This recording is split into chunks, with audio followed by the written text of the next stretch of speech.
Paulina promet de dire toute la vérité à Lucia le lendemain après la visite de Renato. Paulina la supplie de dire à Renato qu'elle reviendra plus jamais au couvent pour que cet homme puisse la laisser tranquille.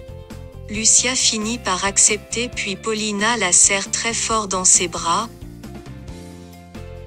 Demain après 11h, quand Renato sera parti, je te promets de revenir et de te dire pourquoi je dois te sortir de ce couvent, ok?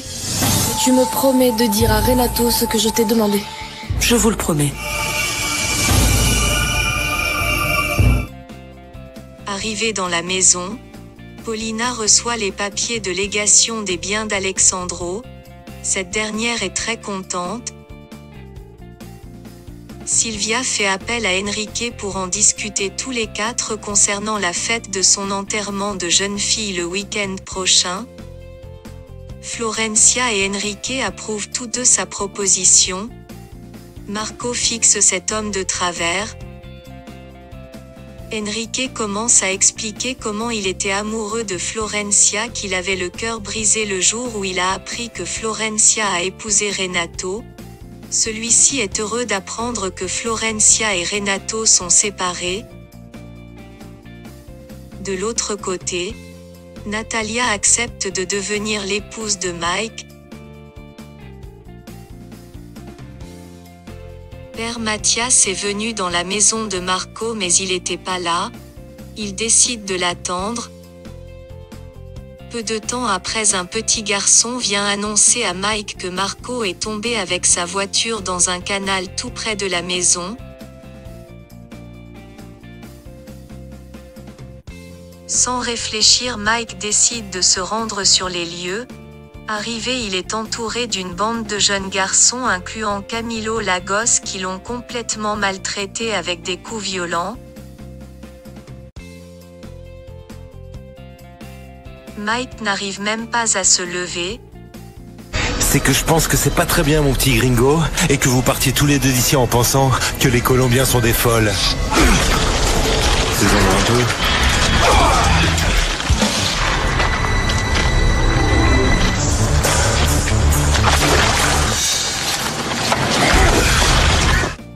Après un bon nombre de temps, Natalia commence à s'inquiéter parce que Mike n'est pas réapparu. Mathias décide de l'accompagner à la recherche de Mike. Florencia décide d'emmener Enrique chez lui. Ce dernier commence à lui parler avec tendresse. Il avoue être amoureux d'elle depuis tout petit. Marco est si contrarié l'excite à conduire la voiture à excès de vitesse.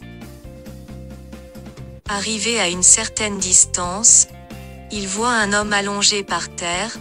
Ce dernier descend la voiture, il est surpris de voir que c'est Mike. Tout de suite il emmène son ami à l'hôpital.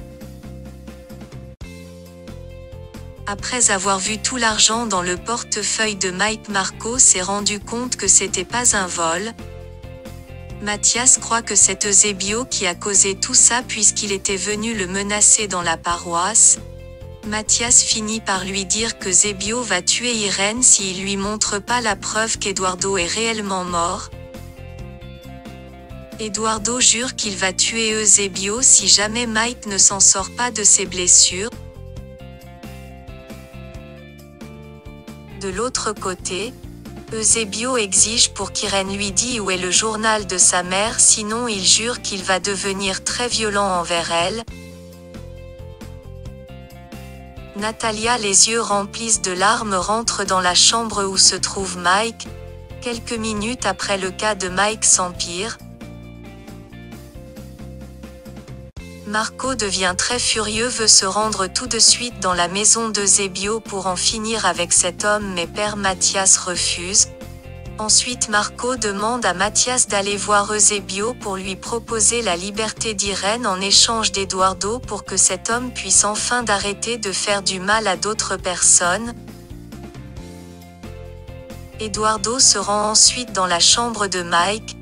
Ce dernier n'arrive pas à retenir ses larmes en voyant son ami inconscient. Eduardo l'explique tout sur la décision qu'il a prise, à savoir de révéler sa véritable identité à Eusebio Beltran. Je sais qui a fait ça, Mike. Je sais que c'est Eusebio Beltran.